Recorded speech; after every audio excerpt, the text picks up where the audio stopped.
Good evening. Welcome to our neutral voices. Our topic is healthy conversation, and tonight we're going to talk with Super Shot about the importance of vaccines. And I have a quote here from Ezekiel Emanuel.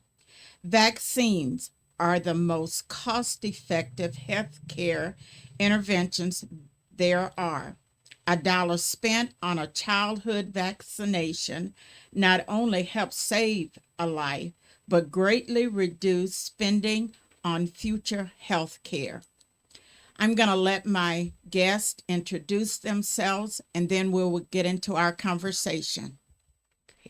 My name is Staci Kaczmarek. I am an RN, and I am the clinical manager at SuperShot. I'm Ashley Plunkett, and I am the outreach coordinator for SuperShot. Now, exactly what is SuperShot for somebody out there that doesn't know what it is? Either one of you? Sure.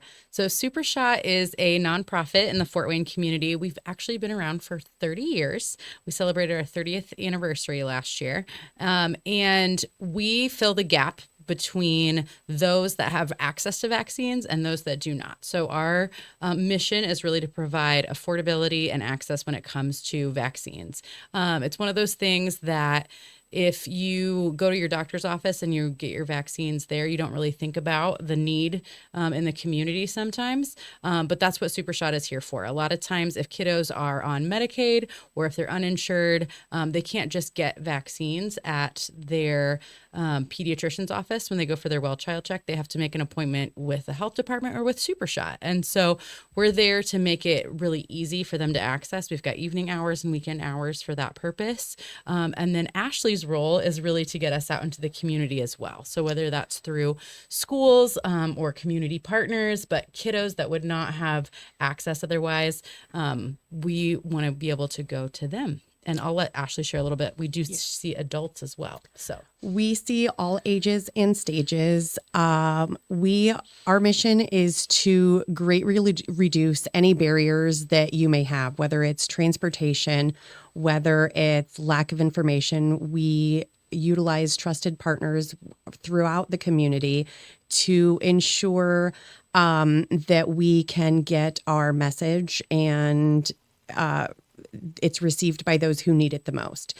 And when we're out and about in the community, we try to make sure that transportation isn't a barrier. And when we're out, we don't collect those copays. So we try to keep our vaccine services as low cost as possible. So even if parents do have commercial insurance and they may not have money at the time for their copay, utilizing SuperShot greatly reduces that cost. Yep. And I want to get into our conversation tonight. This is not a political conversation, but an informational conversation. We know that measles is on the rise. Mm-hmm. It has hit our community as it has some of the other states in our 50-state union. What is happening in Fort Wayne? Yes. So Allen County has announced 8 total cases of measles in our jurisdiction. And those are the first cases that have been announced in the state of Indiana.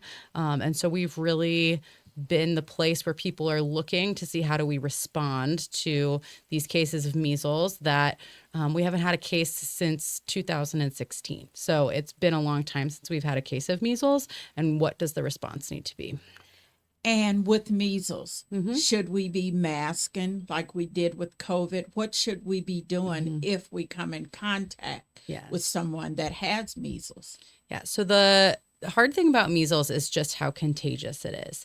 So it can stay in the air even after you've left the room. It's not like a common cold where you touch a doorknob and then somebody else touches the doorknob and you pass the cold that way. It can literally be being in the room after somebody has measles as well.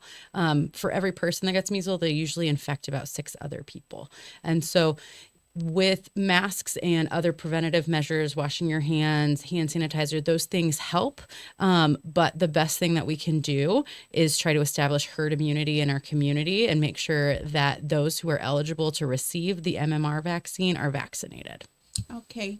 What is herd immunity, Ashley?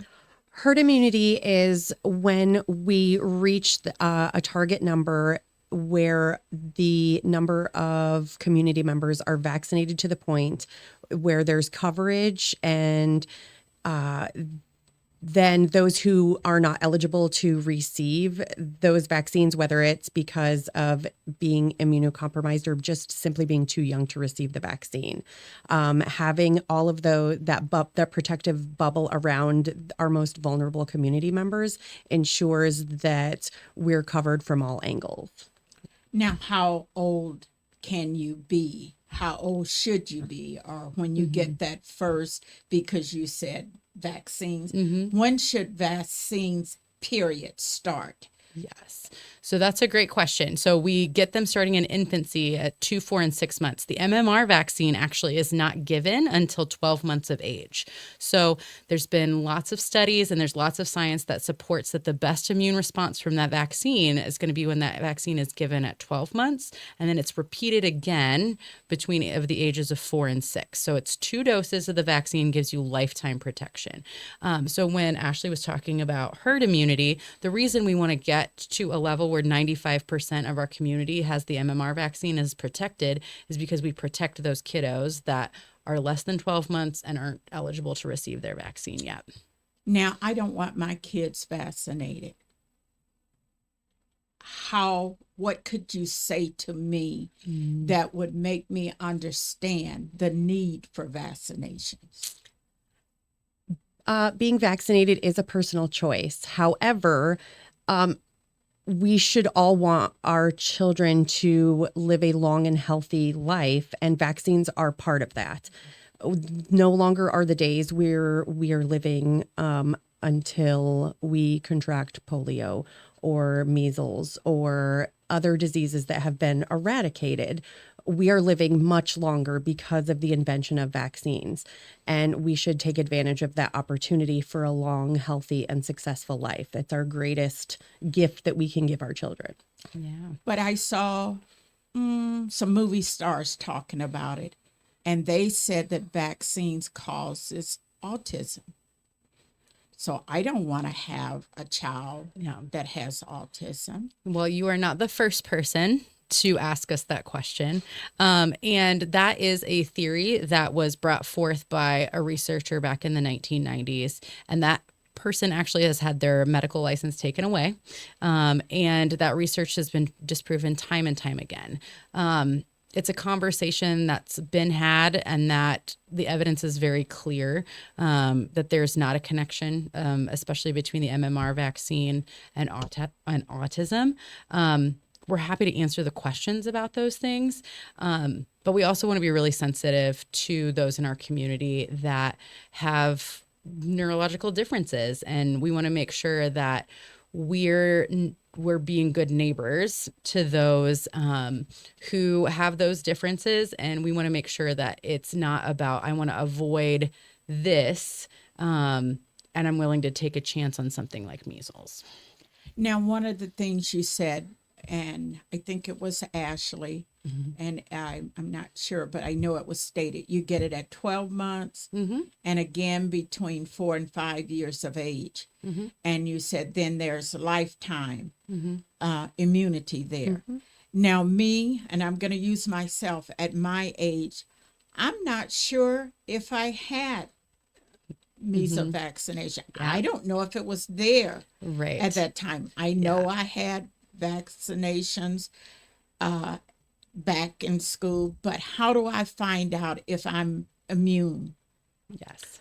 So there's a couple ways to do that, but there's some blanket guidance, but we do like to have those conversations with people too. So if you're not sure, please reach out to SuperShot, and we'd love to talk about when you were born, what kind of vaccine record you have, those kind of things. If you were born in 1957 or before, you're actually considered immune because it was endemic. It was in our community before that time. So probably you were exposed to measles in some way or another prior to that. So you're considered to be immune by exposure. For people that were born and received vaccines up until about 1968, there was a different type of vaccine that was used that is not the same as the live vaccines that we give today. And that's one where the CDC is recommending that you would get a vaccine to complement any immunity that you already have. But if you've received 2 MMR vaccines after 1968, then we can be very sure that you've got lifetime immunity. There are some lab tests called titers that you can draw as well. You can discuss that with your doctor if you want to check for your immunity. There's a way to measure that, but a lot of times getting a vaccine, if you're not sure, is the recommended way to go if you're not sure. Now, personally, I did have to have the titer, and it's been some years ago for a job when I worked at the hospital because I didn't have a records of my vaccination. So does that mean that titer that I got back then, I'm still covered today? If there's somebody out there wondering, say, well, I had the titer done and it said I was immune, but that was years ago. And now measles are back and I don't know, I'm in public. Am I still covered with that titer? Is that still standing that I'm immune? Yeah. You could always get it repeated again. Again, that's something to discuss with your doctor, how long it's been, if it's recommended to repeat that and get that information, or to go ahead and get a vaccine if it's something you're not sure about. And I asked that question. I am a school nurse, and I did receive a phone call.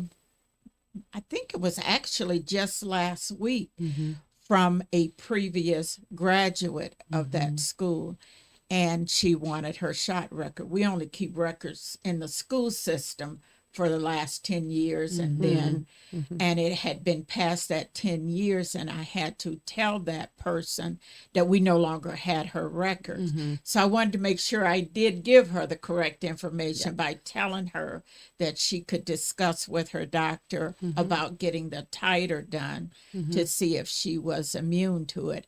And she said, she didn't say where it was a she. She did not say where her son was, even if he was in the state of Indiana. But she said that her son was concerned because he had been exposed. And her son, again, they didn't have the records, and they were going to get together for the holiday. And she wanted to know, okay, what do we do? Should we stay apart from each other? You know, and a lot of people I found out are comparing it with the COVID epidemic. Is there any comparison in the sense of should they be as concerned as they were with COVID? The great thing about this is that we've had an MMR vaccine for a long time, and we have lots of evidence that it's effective and that it works for a long time, right? So when we were talking about COVID, we didn't have a vaccine yet. We weren't really sure what we were dealing with. Measles, we know very well what we're dealing with. And the science has proven that MMR is a vaccine that works and it's going to give you that immunity. So I don't know that I'm answering your question very directly. We want to be careful. We want to make sure that we're taking precautions like we always would when it comes to passing any kind of respiratory illness. But at the same time, we can rest easy knowing that there's a vaccine available that's going to give you that immunity. And Ashley, what should we look for in measles? You know, how do I know if I have it? You know, what are some of the signs and symptoms of measles? If you are worried about direct exposure of someone who is already confirmed, then following up with your provider ASAP is always the best thing to do. Measles presents a lot of flu-like symptoms. And if you've never seen a case of measles, especially providers now, because it had once been eradicated. So there are a lot of providers who are unfamiliar with measles presenting and how the rash starts at the head and works its way down. And So it's always best to get confirmation from your provider before trying to use the internet or to self-diagnose and to just get direct confirmation. Okay. And you said, so it's a rash? There's a lot of, it starts with the flu-like symptoms, but then between 7 and 14 days after those flu-like symptoms, a rash starts works at your head and works its way down. Now, should you be isolated then once it's confirmed that you have measles? Should you be isolated? Like, let's say I go to school, I'm a school-age kid, and I'm in school. Should I then be isolated from going to school? Their provider would definitely recommend that they not take their measles out to the public. Yes. Okay. The hard thing again with measles is that it starts with those flu-like symptoms. So a lot of times kiddos have been in school or around other people before they get that rash and they even know that they're spreading measles to other people. So yes, once it's confirmed, once you know that, or even is suspect that that's what it is, quarantining is a great idea, but a lot of times the damage has been done. Now, what about my brothers and sisters? There are 10 of us, and I'm the only one that's showing the signs and symptoms. Can they still go to school? It would probably depend on their vaccine status as well.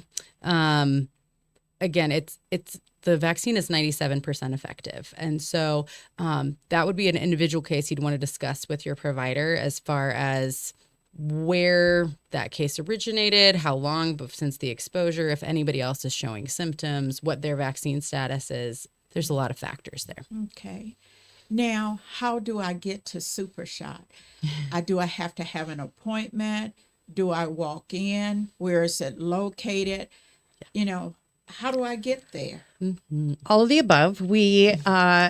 Appointments are preferred just to make sure that we collect all the data that we need ahead of time to make your appointment as seamless and quick as possible. But we always accept walk-ins. That's always great if you find a sliver of time. And our office is at 1515 Hobson Road on the corner of Hobson and Lake. We're on the bus route, so for City Link as well if transportation is an issue.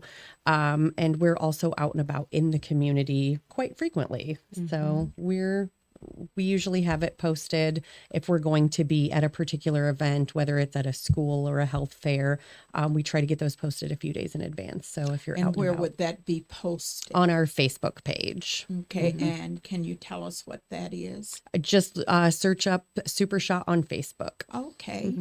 And it would list everywhere that you're going to be if you're going Yeah, to if we're be going out out and- somewhere.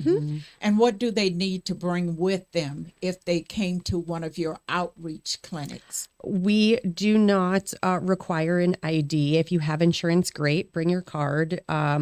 We bill insurance, but we do not bill our patients directly. Okay. And so I'm just going to bring about 5 or 6 of us and we're just going to walk up to that clinic. So is that okay? I mean, we certainly are well used to operating in large crowds and on the fly. We're very adaptable. It is more efficient if there's an appointment in place, but the more the merrier. Bring it. Good. It's good to know because I do know that people will ask, and I was asked. And this is one of the reasons I did ask you ladies to come back today. I know Staci has been with us before, is because everybody is listening to the news. They're reading the paper and they know that measles are out there and they just want to know more about what is going on. How do I prevent it? And what happened if I come in contact with it, with measles? And one of the things I can say, Super Shot is going to be at my church. It's one of your community outreach. They're going to be at Antioch Baptist Church, 425 Agnes Street on May 27th. That is the Tuesday after Labor Day from 10 to 2, I believe, is what our flyers say. And if anybody out there is interested in coming, there is a poster that I have. And so I'm going to tell them if you want a poster to put in your church, your place of business, and know more information about it, I can be reached. I'm going to give you an email address because that's easier than a phone number. Because if I don't know the number, I might not answer, honestly. But if you reach out, NURSEPEW722 at gmail.com, and let me know that you would like a flyer or you would like more information, go ahead and email me and I will get that flyer to you. And before we close out, though, this evening, I'd like for each of these ladies to just give you a super shot, a plug. So we're going to start with Staci. Absolutely. So again, I'm the clinical manager. So I take care of our clinic that's open 5 days a week. I said a little bit at the beginning that we try really hard to make sure that we have convenient hours. So we're open late on Tuesdays and Thursdays until 7 p.m. and we're open Saturday mornings. So we really try to get rid of anybody's excuses to be able to stop in and get their vaccine. The other thing you can do is call us. Mary is the scheduler who answers the phone. She has access to Indiana shot records. So if you have questions about if you got your vaccine, if there's any record of it in the state of Indiana, when those were they the right vaccine, those kind of things, she can answer a lot of those questions over the phone. So our phone number is 260-424-7468. And Mary can answer a lot of those questions. She can also get you an appointment once you figure out if you need a vaccine or not when we're talking about the MMR vaccine. Our website, if you are a person who doesn't like talking on the phone, you just want to look it up online, you can go to supershot.org and schedule an appointment online. If you see us out and about in the community, don't hesitate to stop and say hi. We are in a lot of spaces and places, and we love to see new patients and past patients and to share your experience with us. Now, I noticed you said something earlier. You don't require IDs when they come in. So how do you know then who I am? Well, generally, people aren't banging down the door for vaccine. It's something that's required to maintain a healthy lifestyle, but it's not a fraudulent thing that occurs, really. We need an accurate birth date and name so that we can chart it correctly and make sure that it goes to CHIRP, the state database, in an accurate manner so that all of your providers that you are going to see over your lifetime will then have access to that information. Okay. Now, how can I, as a lay person, find out about CHIRP? I need to know, can I just go look up CHIRP? So MyVax Indiana is the layperson side of CHIRP, where you would be able to provide some details, and a lot of times you have access to your state records that way. Depending on the last time you got a vaccine and what your phone number and address were, that there can sometimes be technical difficulties with that. So again, SuperShot, we work in CHIRP every day. And so if you need access to your records or you're not sure about your vaccine records, we're happy to help you navigate that process. Okay. The other thing we offer help to do too is if you did get vaccines out of state, or maybe you grew up in another state or another country, if you have vaccine records, or if you need help tracking down those records, we're really good at figuring out who to contact to be able to get those records for you too. So just know that that is a service that we offer if it's something that is a challenge when it comes to figuring out where and when you got your vaccines. Okay. One last question. I don't speak English. English is not my first language. How do you know what I need if I come to SuperShot? We have bilingual staff available, but if it's a language that we are unfamiliar with, we utilize an app called Boostlingo, and we have access to a library of over 150 different languages, and that we can utilize over the phone or video, and it's an immediate interpretation service. So there's no excuse. Excuses. You have cut out. You have erased all the excuses. All those barriers, they're gone. That's what we do. That is great. And I want to thank you, ladies, especially Staci, for being willing to come back with us again. And Ashley, I know we work close all the time. Yep. So, and thank you for coming and thank you for sharing. And if anybody have more questions about the measles or what's going on out here, please reach out to SuperShot. They can answer your questions. They can help you get your vaccines. And they said that it is cost effective. So don't worry about it. I don't have the money. We all have the time because they've given us plenty hours that you can get there. They're on the bus line. As she said, it is right there on the corner of Hobson and Lake. You can't miss it. It has a big old sign out there. Big old sign out there that says Super Shot. So it is easy to find. It's on the bus line. You can Uber your way there if that's what you need to do. And somebody may even be in walking distance. Don't let those barriers, those things that's going through your mind right now, stop you from going and getting yourself and your children vaccinated. It is very important, especially if they're in the school system. They're around hundreds and hundreds of kids every day. So it's important that we do it. My parents did it for me. I did it for my children. I cannot tell you to do it, but I can encourage you to get your children vaccinated. And as we get ready to close out tonight, again, thank you, thank you, thank you. I cannot thank you enough. Thank you for having us. Yes, we really appreciate all of our community partners and just helping us be that trusted source of information and trusting us with your audience. And again, before we close out, as we always say here at our Neutral Voices, please protect your mind.